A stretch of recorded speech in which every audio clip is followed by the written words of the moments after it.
सूर्यकोटि समप्रभ निर्विघ्नं कुरु मे देव सर्वकार्येषु सर्वदा। नमो सद्गुरु तुकया ज्ञानदीपा, नमो सद्गुरु सच्चिदानंद रूपा, नमो सद्गुरु भक्त कल्याण मूर्ति, नमो सद्गुरु भास्करा पूर्ण कीर्ति। सेवेला की सेवक झालो, सेवेला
पायावरी या वारकरी संतांच्या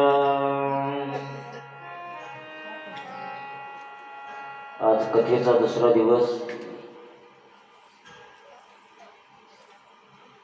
आपला हा चालत असलेला अखंड हरिनाम सप्ताह वैकुंठवासी गुरुवारी ब्रह्मचैतन्य आबासाहेब यांच्या कृपा आशीर्वादाने चालत असलेला हा तपपूर्ती सोहळा. या सोहळ्यामध्ये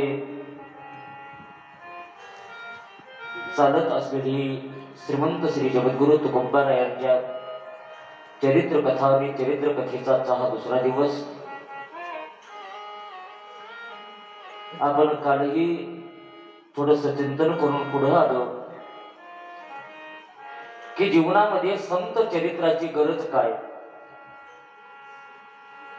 संत चरित्र का श्रवण करावं किंवा संत चरित्राचं का उच्चारण करावं याचंही आपण थोडक्यामध्ये काल चिंतन करून आलो की ते भगवान परमात्म्याला प्रिय, भगवान परमात्म्याला आवडतं, भक्त आवडतं यात नवं नाही, पण भक्तापेक्षाही जास्त त्या संतांचं चरित्र जे गायन करतात ते भगवान परमात्म्याला आवडतं. त्याच्याने भगवान परमात्मा संतुष्ट होत असतो. परमार्थिक साधना करत असताना त्या परमार्थिक साधनेचा हेतू जर काय असेल तर भगवान परमात्म्याला जी आवडणारी केलेली साधना आहे त्या साधनेनं असणारा तो भगवान परमात्मा संतुष्ट होत असतो. म्हणून भक्त चरित्र आणि संत महात्मे या भूतलावरती अवतीर्ण झाल्यानंतर त्या जगद्गुरु तुकोबारायांच्या आपण चरित्राचं चिंतन करायला लागलेलं आहे. ते तुकोबाराया या भूतलावरती अवतीर्ण होणार आहेत किंवा अवतीर्ण होऊन गेले कशासाठी, काय संतांचं कर्तव्य काय, संत कशासाठी या भूतलावरती अवताराला येत असतात, की जड जीवाचा उद्धार करण्यासाठी संत महात्म्यांचा असणारा या भूतलावरती अवतार आहे. सर्वसामान्य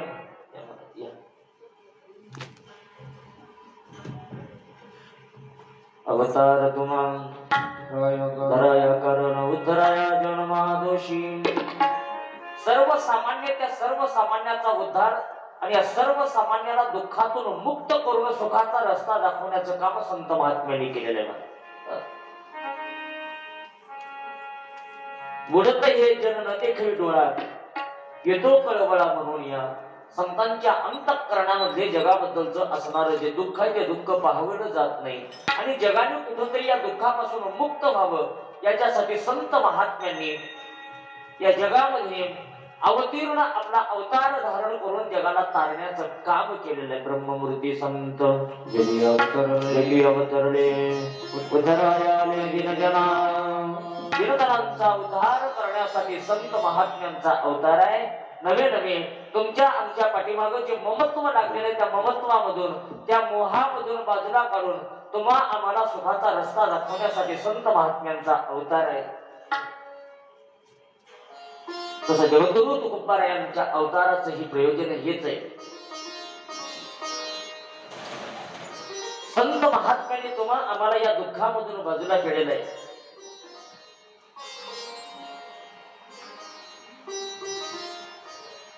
आपण प्रत्येक माणसांच्या प्रत्येकाच्या अंतःकरणामध्ये सुखाविषयी अपेक्षा आहे, सुखाविषयी अंतःकरणामध्ये इच्छा आहे.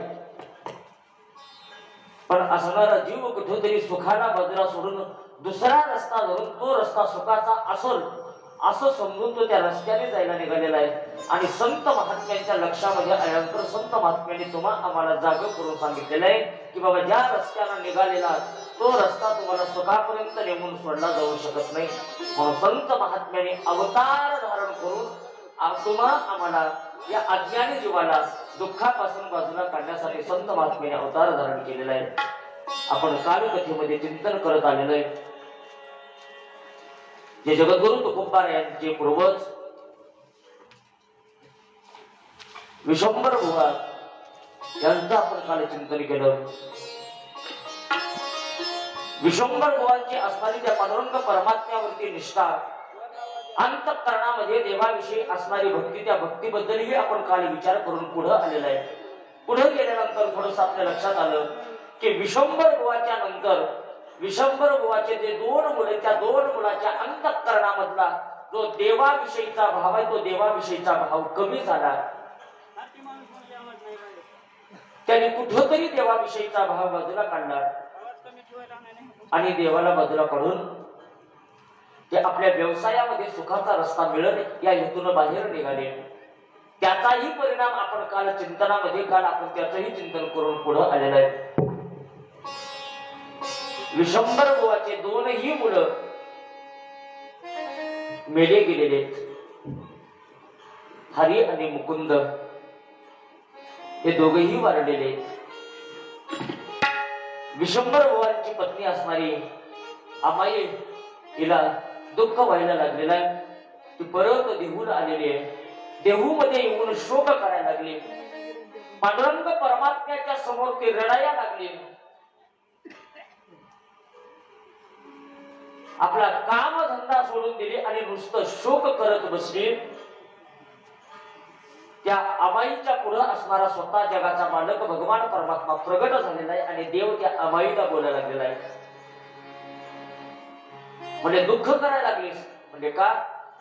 तुझे मुलं मेले म्हणून दुःख करायला लागलीस. पण अमाई आई, मी पंढरपूर सोडलं आणि पंढरपूर मध्ये देहू मध्ये आलो, कोणासाठी दुसऱ्यासाठी आलो नाही. म्हणजे तुमच्या भक्तीसाठी मी पंढरपूर सोडून या देहू मध्ये आलो. पण इथं येऊन जर तुम्ही जर मला सोडून बाजूला जात असाल तर ते मला सहन झालं नाही. त्याच्यामुळं मी हा असणारा निर्णय घेतला. म्हणजे तुझे दोनच्या दोन मुलं मारली. पण तुला जर एवढं दुःख होत असेल, तुझी जर इच्छा असेल तर तुझे दोनही मुलं मी जिवंत करायला तयार आहे. पण तू शोक करू नको. म्हणजे सांग, तुझे दोनही मुलं जिवंत करायचे का? त्यावेळेस अमाई म्हणायला लागली, देवा आता झालं गेलंय, आता काय माझे दोन मुलं जिवंत करण्याच्या भानगडीमध्ये पडू नको. देवा जे असल ते माझ्या नशिबाचा खेळ आहे. कारण की संसार सांगतो, भगवान परमात्म्याची भक्ती करत असताना संसार हा सुख दुःख या दोन धर्तीवरती असणारा संसार आहे. संसारामध्ये सुखही प्राप्त होतं, संसारामध्ये दुःखही प्राप्त होतं. जसं गाडीला दोन चाक तसं संसारालाही सुख आणि दुःखाचे दोनही चाक आहेत. सुख जास्त झालं किंवा जीवनामध्ये दुःख जास्त झालं, सुख जास्त झालं म्हणून देवाबद्दल अंतःकरणामध्ये हर्ष वाटू द्यायचा नाही, किंवा दुःख जास्त झालं म्हणून अंतःकरणामध्ये देवाबद्दल रोष होऊ द्यायचा नाही. हा संसार आहे. संसारावरती सुख दुःख हे भगवान परमात्म्याच्या भक्तीवरती अवलंबून नाही, तर सुख दुःख हे आपल्या कर्मावरती अवलंबून आहे. आपलं जसं कर्म असेल तसं आपल्याला सुख आणि दुःख जीवनामध्ये भेटत असतं. तसं अभय म्हणायला लागले, तेव्हा माझी मुलं माझ्या कर्माने गेले असतील, त्यांचं कर्म त्यांना अडवा आला असेल, तेव्हा आता काही नको, आता मी माझं आयुष्य असणार या भगवान परमात्म्याच्या भक्तीमध्ये घालल. अमाईनं आपलं आयुष्य भगवान परमात्म्याच्या भक्तीमध्ये सेवेमध्ये रुजू केलेलं आहे. काही दिवस सेवा केल्यानंतर काही दिवसांनी विशंभर बुवाची पत्नी तिचंही निधन झालेलं आहे. हरीची बायको गरोदर असल्यामुळे तिला माहेरी पाठवलेलं होतं. तिला एक मुलगा झालेला आहे, त्याचं नाव विठोबा ठेवलेलं आहे. आणि विशंभर बुवाची पत्नी अमाईचं निधन झालेली बायको हरीच्या बायकोला कळालेली आहे, म्हणजे अमाईच्या सुनेला कळालेली आहे. अमाईच्या सुनेला आपली सासू वारली हे कळाल्यानंतर तिनं आपलं माहेर सोडून सासरला म्हणजे देहूला धाव घातलेली आहे. सोबत मुलगा असणारा 4-5 वर्षाचा मुलगा होता, तो मुलाला सोबत घेतलेला आहे. देहू गाठलेली आहे. देहू गाठल्यानंतर देहूतल्या लोकांनी चौकशी केली, म्हणजे कधी आलं, काय आलं सांगितलं. म्हणजे काल परवाला आम्हाला बातमी कळाली, आमची सासू गेली, म्हणून मी धावत पळत इथपर्यंत आलेले. त्यावेळेस देवाने सगळा वृत्तांत, गावातल्या लोकांनी सगळा वृत्तांत सांगितला. म्हणजे भगवान परमात्म्याने स्वतःहून हरी आणि हरीची बायको रखुमाई होऊन आमाईची सेवा केलेली होती. हा सगळा वृत्तांत असणाऱ्या लोकांनी त्या आमाईच्या सुनेच्या समोर सांगितलेला आहे. सुनेला कुठेतरी अंतःकरणाला दुःख वाटायला लागलेलं आहे. आणि या अवस्थेमध्ये असताना विठोबा म्हणजे विशंभर बुवाचे नातू, विशंभर बुवाच्या नाताच्या अंतःकरणामध्ये थोडासा राग आलेला आहे. का राग आला म्हणजे का, ते देवाकडे गेलेले, हातामध्ये एक चाकू धरलेला आहे आणि देवाकडे गेलेले आणि देवाला म्हणायला लागलेले, देवा काय म्हणजे तुझी भक्ती करणाऱ्याला तर तू एवढी सजा देत असतील, म्हणजे काय सजा दिली, काय सजा. अरे माहितीये का तुला, माझा जन्म होण्याच्या पहिलं माझ्या बापाला मारलास. मी आईच्या पोटात असतानाच बघा हरीचा मृत्यू विठोबा म्हणजे हरीचा मुलगा पोटामध्ये असतानाच हरीचा मृत्यू झालेला होता. आणि तो विठोबा देवाला वाद करायला लागला, देवा अरे माझा किंवा मी पोटामध्ये असताना माझ्या बापाला मारलास, माझ्या चुलत्याला मारलास, देवा तू माझ्या आजीला मारलास, माझ्या आजोबाला मारलास, देवा का तुझी भक्ती करावं. एवढी जर तुझी सेवा करून जर तू जर त्यांना शिक्षा देत असतील, त्यांचा जर तू वैरी बनत असतील, तर देवा काय म्हणून तुझी भक्ती करावी. आणि हातामध्ये जो घेऊन गेलेला चाकू होता, तो चाकू देवाला दाखवायला लागला, देवा तू जर आमच्या कुळाचा वैरी असशील तर मी आता या कुळामध्ये राहणार नाही, मी पण संपून जातो. आता मी जर संपलं तर माझ्या कुळाला इथं विराम मिळेल, पुढे कुळच वाढणार नाही. आता माझ्यामुळं कुळाला इथं शांती मिळेल, तेव्हा मी पण तुझ्या समोर चाकून असणार माझं या ठिकाणी मी आत्महत्या करून घेतो. हातामधला चाकू पोटाला लावणार त्यावेळेस भगवान परमात्मा विटेवरनं खाली आले आणि त्या विठोबाचा हात धरला. विठोबाला म्हणायला लागला, विठोबा काय म्हणायला लागलास, मला तू असणारा भक्तांचा वैरी म्हणतोस. अरे माहितीये दुसरे जग काय बोलल माहिती नाही, पण वेदानं, श्रुतीनं, शास्त्रानं सगळ्यानं मला असं सांगितलेलं आहे की हा असणारा भक्तांचा कैवारी म्हणून सांगितलेला आहे. आणि तू तर स्वतः म्हणायला लागलास की तू आमचा वैरी आहे. देवा तुला माहितीये वैरी का म्हणतोय, वैरी काय म्हणतोय, देवा तुला वैरी एवढ्यासाठी म्हणतोय. देवा तेव्हा तू असं या जगामध्ये वागतोस, असं या जगामध्ये वागतोस, चांगलं करणाऱ्याचं कधीच चांगलं करत नाहीस. देवाचा न्याय बघा. भक्ती जो करणार आहे त्या भक्ती करणाऱ्याचं चांगलं जेव्हा तू आतापर्यंत केला नाहीस तेव्हा तुझा बाजारच असलाय, नवे नवे तुझा दरबारच असला होऊन गेलेला आहे. एकीकडे धराबाई महाराजांनी म्हणलेलं आहे बघा, धुंद झाला तुझा दरबार रे, धुंद झाला तुझा दरबार रे, धुंद झाला तुझा दरबार रे, धुंद झाला तुझा दरबार रे,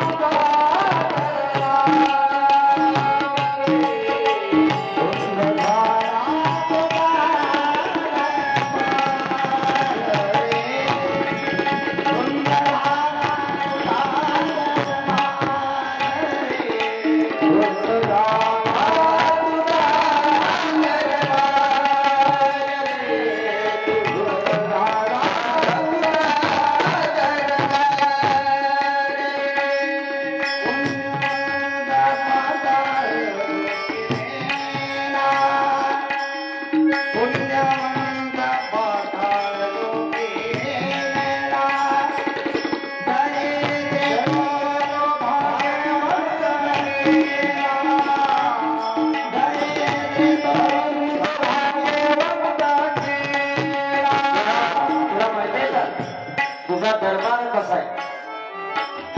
ज्यांनी पुण्य करावं, ज्यांनी तुझी भक्ती करावं, त्या भक्ती करणाऱ्याला पाताळ लोकांना न्यावं तुझ्या, त्या भक्ती करणाऱ्याच्या मागे पिढा लावावी. नवे नवे जो भक्ती करतो त्या भक्ती करणाऱ्याच्या पाठीमागे सारी साथी लावणारा तोच आहे. आणि जो कधीच देवाला मानत नाही, भगवान परमात्म्याची भक्ती करायला लागलेला आहे. नवे नवे जे भक्ती करत असतील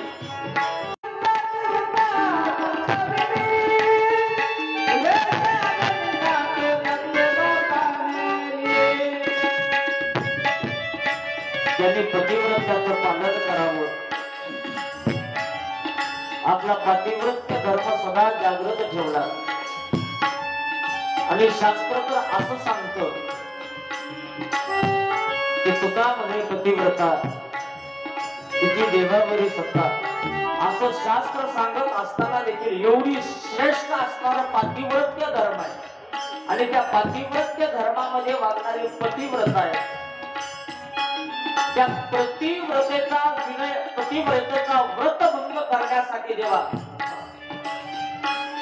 आमच्याकडे जेव्हा बरेचसे उदाहरण तेव्हा मला सांगायला, त्या चांगुलेचं काय चुकलं होतं, फक्त तिच्या मागे लागला तेव्हा का तिथं फक्त तिला पतिव्रतेचं पातिव्रत्य व्रत असणारं तिथं जे होतं ते भंग करण्यासाठी तू तिथं मागं लागला होता. आणि हे जेव्हा त्यांच्या जीवनामध्ये पातिव्रत्यपणाचं नाही, यशा गणितेसारखं ज्यांचं जीवन आहे यांना असणारं सत्य लोकांना घेऊन जातोस तेव्हा, ज्यांच्या जीवनामध्ये आचार भ्रष्ट झालेला आहे, ज्यांच्या जीवनामध्ये आचारच नाही राहिला तेव्हा त्यांच्यासाठी तू धावून येतोस आणि त्यांना घेऊन जाण्याचं काम करतोस. आणि तेव्हा आम्हाला माहिती आहे एखाद्याचं चांगलं फुल आहे, गुणा गोविंदाने सगळे आपापल्या घरात चांगलं नांदायला गेले, तुला ते जेव्हा तेही जमत नाही, भाऊ भाऊ चांगलं नांदत असताना त्यांच्या कुळात भांडण लावण्याचं काम तेव्हा तू करतो.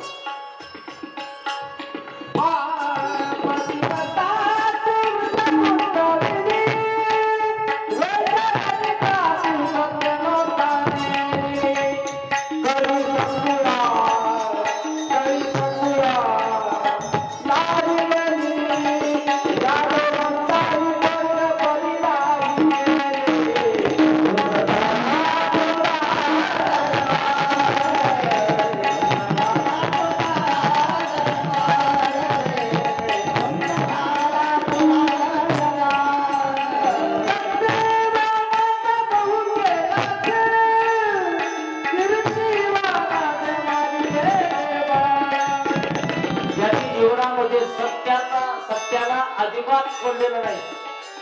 त्या सत्याच्याच पाठीमागे देवा तू लागलेला आहेस. काय त्याचा अपराध होता? ज्याच्या दारात गेलास आणि दारात जाऊन धरण मांडून बसलास. कोणाचं? तो कीर्तिवान असणारा स्त्रियांचे घरी धरणी मांडलेले मुरारी मानविले करी तेथे बाळ तयाचे. त्या स्त्रियाला राजाच्या दारामध्ये स्वतः जाऊन बसतात आणि असं म्हणायला लागला की मला भूक लागली. तुला खायला देणारे कमी होते का तुझ्या घरी? काय देवा घरी न मिळे अन्न? काय तुझ्या घरी काय अन्न मिळत नव्हतं का? त्या स्त्रियाला राजाचा एकुलता एक असणारा मुलगा कीर्तिवान असणारा तो स्त्रियाला राजा त्या राजाचं पोरग मागायला लागला असतो. स्वतः पोरग आणि त्याचं बाळ त्याचं पोरग असणारा मागून घेतला. तेव्हा तुझ्या दरबारात सत्याला मान नाही.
विश्वंभर बुवाचा नातू देवाला वाद करायला लागलेला आहे, भांडणं करायला लागलेला आहे, हातामध्ये चाकू घेऊन गेलेला आहे. देवाला म्हणायला लागलेला आहे, देवा मी काही आता राहणार नाही.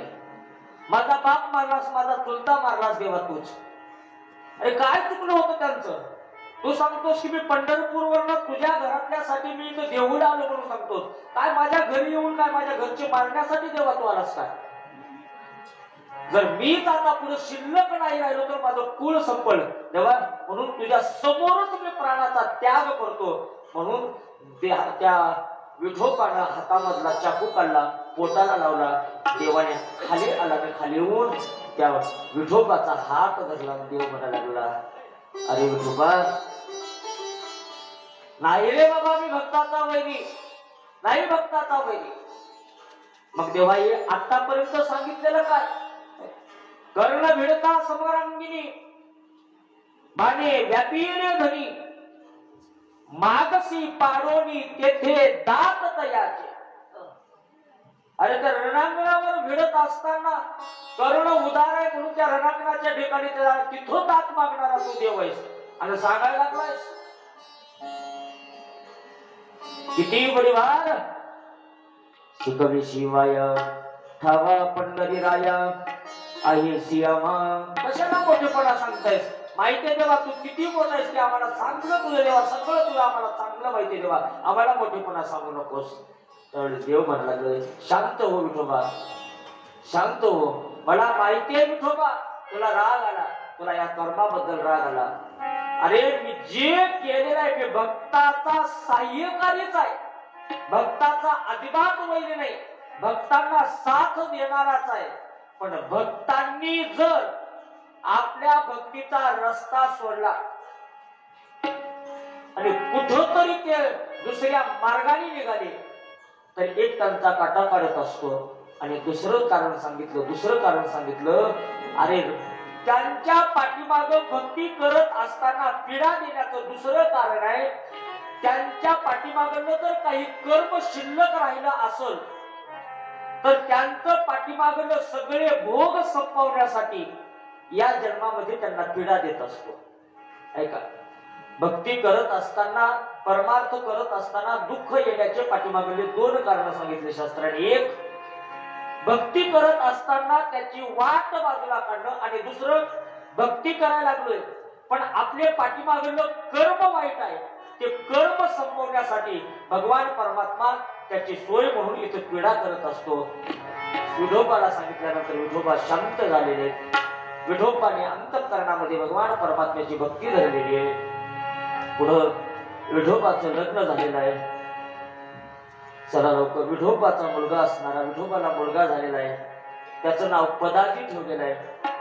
पदाजीला मुलगा झालेला आहे, त्याचं नाव शंकर ठेवलेलं आहे. परत शंकराला मुलगा झालेला आहे, त्याचं नाव असणार कान्हैया ठेवलेलं आहे. पुन्हा कान्हैयांना मुलगा झालेला आहे, त्या कान्हैयाच्या मुलाचं नाव गोलोबा ठेवलेलं आहे. आणि हेच गोलोबा असणारे जगद्गुरु तुकोबा यांचे वडील आहे. ऐका, जगद्गुरु तुकोबा यांच्या चरित्रामध्ये 8वे पूर्वज विश्वंभर बुवा यांच्या चरित्राचा पूर्वज म्हणून थोडासा इतिहास आलेला आहे. मधले 4-5 जणांचा काही इतिहास आलेला नाही. तेही पंढरपूरची वारी भावनिक होते, अंतःकरणामध्ये पांडुरंग परमात्म्याविषयी आवड होती, पण त्यांचं चरित्र मात्र विस्ताराने आपल्या संप्रदायाकडे किंवा कुठं उपलब्ध नाही. फक्त त्यांच्या नावाचा तेवढा उल्लेख करत बोलोबा म्हणजे जगद्गुरु तुकोबारायाच्या वडिलांपर्यंत आलेला आहे. बोलोबा जसं विश्वंभर भावाच्या अंतःकरणामध्ये पंढरपूर विषयी, त्या पांडुरंग परमात्म्याविषयी आवड, तशीच आवड देव देहूमध्ये येऊन स्थापले होते, देव देहूमध्ये होते, त्यांनी भगवान परमात्म्याची सेवा करावी. बोलोबा आणि जगद्गुरु तुकोबाराय यांच्या आईचं नाव आहे कनकाई. या दोघांनीही अंतःकरणामध्ये या पती पत्नीनं भगवान परमात्म्याची सेवा करावी. वयाच्या 40 वर्ष झाले लग्न होऊन, पण मूल बाळ संतती काहीच नाही. पण कधी देवाकडे खेद केला नाही, कधीच देवाकडे नाही. असं सांगितलं जातं की बोलोबा पंढरपूरला त्या पांडुरंग परमात्म्याच्या दर्शनाला गेले की देवानं खाली मान घालावी, मला देवानं खाली मान घालावी. का? देवाची हिंमत नव्हती बोलोबाकडे तोंड वर करून बोलायची. म्हणजे का वर करत नव्हते? बोलोबा देवाची भक्ती करायचे, पण भक्तीच्या मोबदल्यात काहीच मागायचे नाही, काहीच मागायचे नाही. मग देवावरती बोलोबाच्या असणाऱ्या भक्तीचं ऋण होतं. ऋण झाल्यामुळं भगवान परमात्मा देव बोलोबा दर्शनाला गेले की मान खाली घालायचे. देव आपण दर्शनाला गेले की देव ऊर काढून आपल्या समोर उभा राहतोय. आपलं काम थोडं असतं पण देवाकडे मागणं जास्त असतं. आपण देवाचेच एवढे कर्जबाजारी झालो, एवढे कर्जबाजारी झालोय की जे देवानं दिलंय ते दिलेलं देखील आपल्याच्यानं फेडणं होईना. त्याला उचलं त्याचं ऋण तर, आपलं ऋण तर त्या देवाच्या डोक्यावर नाहीच नाही, पण त्याने दिलेलं आहे ते देखील आपल्याच्यानं फेडणं होईना गेले देवाला. तसं बोलोबाने पंढरपूरची वारी करावी, देवाची भक्ती करावी, पण कधीच काहीच देवाला मागू नये. एक वेळेस कणकाई सहज आपल्या पतीला म्हणजे बोलोबाला म्हणायला लागल्या, बाबू म्हणजे असं कळालं पुढची आषाढी एकादशी. सगळे भागातनं बरेच वारकरी पंढरपूरला निघालेले आहेत. म्हणजे मीही पंढरपूरला पांडुरंग परमात्म्याच्या वारीसाठी येऊ का? बोलोबाला आनंद झाला. आपली पत्नीही पंढरपूरला वारीसाठी येते म्हणायला लागली आहे. म्हणजे चल काही हरकत नाही. बोलोबाने आणि कणकाई दोघेही पंढरपूरला आषाढी वारीसाठी पंढरपूरला आलेले आहेत. पंढरपूर मधला जो विधी काल सांगितला तो विधी केलेला आहे आणि देवाच्या दर्शनासाठी गेलेले आहेत. देवाच्या दर्शनासाठी पुढे बोलोबा मागं कणकाई आहेत. हळूहळू देवाच्या जवळ गेले. बोलोबाने दर्शन घेतलं. देवाने मान खाली घातलेली होती. बोलोबा पुढे निघून गेले. कणकाई देवाच्या जवळ आली. देवाचं दर्शन घेतलं आणि कणकाई देवाकडे पाहत उभा टाकली. देवानं मान वर केली. म्हणजे का? देवाला वाटलं आतापर्यंत हिच्या नवऱ्यानं काही मागितलं नाही सेवा करून, पण ही बाई ज्या आरती थांबले ही काहीतरी मागणार आहे. बरं आहे आपल्या डोक्यावर जे कर्ज झालेलं आहे त्या कर्जाचं ओझं कमी करता येईल. देवाला समाधान वाटलं आणि देव कणकाईकडे बघायला लागले. काय मागल काय मागल काय मागल काय मागल बघायला लागले. कणकाई देवाकडे बघते. देव कणकाईकडे बघते. कोणच कोणाला काही मागणार, पण देवाच्या डोक्यावर एवढं ऋण झालं होतं. देवच कणकाईला म्हणायला लागला म्हणजे माते म्हणजे काही अपेक्षा आहे का? काही अपेक्षा आहे? काही मागायचं आहे का? काही मागायचं आहे का? कणकाईला देवाकडे बघितलं. देवाला म्हणा लागले देवा हे काय? अरे तुझी भक्ती किती दिवस झालं करतोय. पिढ्यानपिढ्या आमच्या घरामध्ये देवा तुझी भक्ती आलेली आहे आणि असं सांगितलं जातं की न सांगता फळे अंतरीचे गुज किंवा न सांगता तुम्हा कळो येते अंतर. तेव्हा असं म्हटलं जातं की तुला सांगायची गरज नाही. न सांगता जाणून घेणारा तू देव आहेस. तेव्हा माहिती नाही तुला. अरे 40 वर्ष झालं. 40 वर्ष मग ऊसच पवित्र नाही. मुलबाळच नाही. म्हणजे बघ याची काही व्यवस्था झाली तर बघ. आणि एवढं देवाला सांगितलं. देवाने म्हणजे बस झालं. बस झालं म्हणजे काय? चिठ्ठी मिळाली आता. यायला मोकळ झाला आता. देव म्हणजे कणकाईने एवढं बोलून पुढे निघून गेल्या. बोलोबा मागं बघायला लागले फिरून. कणकाई आणखी देवापाशी दिसल्या. बोलोबाच्या डोक्यात विचार आलाच. म्हणजे एवढा वेळ ज्या अर्थी माझी बायको देवाच्या जवळ थांबली त्या अर्थी निश्चित हिनं देवाला काहीतरी मागितलं काहीतरी देवाला. आणि कणकाई जवळ आल्याबरोबर बोलोबा विचारायला लागले. म्हणजे देवाच्या जवळ लई वेळ थांबली. देवाला बघत थांबले. म्हणजे काय देवाला काय मागितलं काय? कणकाई थोडा वेळ शांत झाली. शांत बसली. परत बोलोबा विचारायला लागले तुलाच विचारतोय म्हणजे त्या देवाला काही मागितलं काय?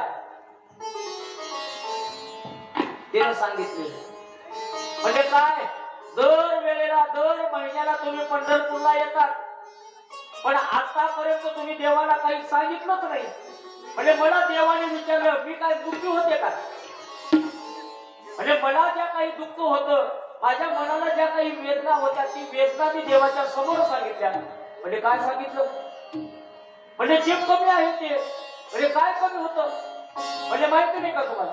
म्हणजे सत्ता संपत्ती सगळं आपल्याकडे भरपूर होतं पण एकाच गोष्टीचं दुःख होतं. पुत्र विनश्य मे राज्यम सर्व दुःखाय कल्पते. म्हणजे राज्य आहे सगळं आहे पण पुत्र संपत्ती नसल तर सगळं दुःखवत वाचतं. तसं सगळं काही आपल्याकडे होतं. मग मुलगा नव्हता याची मनात खदगद होती ती तेवढी देवाला सांगितली. मग देवाने देतो म्हणून सांगितलेलं. देवाने देतो म्हणून सांगितलेलं आहे. परत बोलोबा कणकाईला म्हणायला लागले इथून फिर मागायला आता. म्हणजे आताच्या सारखी अगोदर गर्दी नव्हती. आता काय एवढा वेळ देवाच्या पुढे कोणी थांबू येत नाही. देवाला एवढा वेळ सांगूही देत नाही आणि एक वेळेस देवाच्या पुढे आले की परत कोणी मागे जाऊही देत नाही. पण अगोदर मग बोलोबा म्हणायला लागले कणकाईला म्हणजे काम कर. म्हणजे काय? फिर मागायला आणि काय करू? जा आणि देवाला सांग. म्हणजे देव काय सांगू? पुत्र देणार असतील तर असलं देव नाव. कसलं? पुत्र भावा ऐसा मुंडा पुत्र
परत जाऊन देवाला सांग, तुला जर मला मुलगा द्यायचा असेल तर असा दे. म्हणजे कसा? पुत्र देई ऐसा गुंडा. गुंडा म्हणजे कसा गुंडा? म्हणजे आता भरपूर गुंडे झाले तसला गुंडा, अख्खा जिल्ह्याच्या जिल्हा हडप करणारा गुंडा. म्हणजे तसला गुंडा नाही. म्हणजे गुंडा परमार्थातला गुंडा, ज्याचा तिन्ही लोकांमध्ये झेंडा फडकावा लागल, झेंडा फडकावा लागल. असला जर मुलगा द्यायचा असेल तर देव म्हणावं, नसल तर मी संतान आणि तू वाद राहिलेली म्हणजे जा देवाला सांग, नाहीतर देईल कसला तरी. आणि देवाला परत सांग, तुझी आणि तुझ्या पंढरीची आवड ज्या जन्माला घालणारा मुलगाच्या मुलाच्या अंतःकरणामध्ये राहावं. परत देवाकडे गेले, समोर पाहिलं तर कणकाई परत आल्यानंतर कणकाईच्या समोर तिन्ही देव होते, ब्रह्मा विष्णू आणि महेश. ब्रह्मा विष्णू आणि महेश हे तीनही देव होते. या तिन्ही देवाकडे बघितलं आणि कणकाई म्हणायला लागली, ए काय असा मुलगा द्या, असा मुलगा द्या ज्याचा तिन्ही लोकांमध्ये झेंडा व्हायला पाहिजे. मग त्या तिन्ही देवांना प्रश्न पडला, आता हिनं मागितलंय काय? तिन्ही लोकांमध्ये झेंडा बनणारा मुलगा पाहिजे. आता कोणाला पाठवावं, कसा मुलगा पाठवावं प्रश्न पडला. हिची तरी इच्छा पूर्ण करायला पाहिजे. म्हणून या तीन देवांनीच ठरवलं, तिन्ही देवांनी ठरवलं, ब्रह्मा विष्णू आणि महेश, शंकर भगवान शंकर, विष्णू आणि ब्रह्मदेव या तिघांनी ठरवलं, आता दुसऱ्याला कोणाला पाठवायचं नाही, हिच्या पोटाला आपण तिघच जायचं ठरवलं. आणि बघता बघता कणकाईला 9 महिने 9 दिवस झालेले आणि 9 महिने 9 दिवसानंतर पहिला मुलगा जन्मलेला आहे. आणि तो मुलगा म्हणजे साक्षात भगवान शंकराचा असणारा मूर्तिमंत अवतार. आणि त्याचं नाव भगवान शंकराचा अवतार म्हणून त्याचं नाव समाजी ठेवलेलं आहे, सावजी म्हणून नाव ठेवलेलं आहे.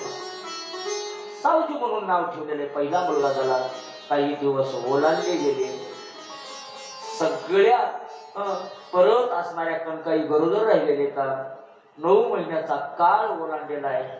सगळ्या स्वर्गामधील असणाऱ्या देव लोकांना, गण गंधर्व सगळ्यांना आनंद वाटायला लागलेला आहे. म्हणजे का? साक्षात असणारे विष्णू एक सर्वसामान्यासाठी आणि सर्वसामान्य अवतार धारण करून या मृत्यूतलावरती अवतीर्ण व्हायला लागलेले आहेत. सगळ्या देव लोकांना आनंद वाटायला लागलेला आहे. आणि ओळखलं, विष्णूने ओळखलं, आता जावं लागेल आपल्याला. पण कधी जायचं? त्यांनी तो द्वार तिथी ठरवलेली आहे. तो शके 1530 तिथे पंचमी, वसंत पंचमी आणि सूर्य उदयाच्या समयाला स्वतः विष्णूचे अवतार घेऊन जगद्गुरु तुकोबाराया या भूतलावरती आलेले. पुंडलिक वरदारी विठ्ठल श्री ज्ञानदेव तुकाराम.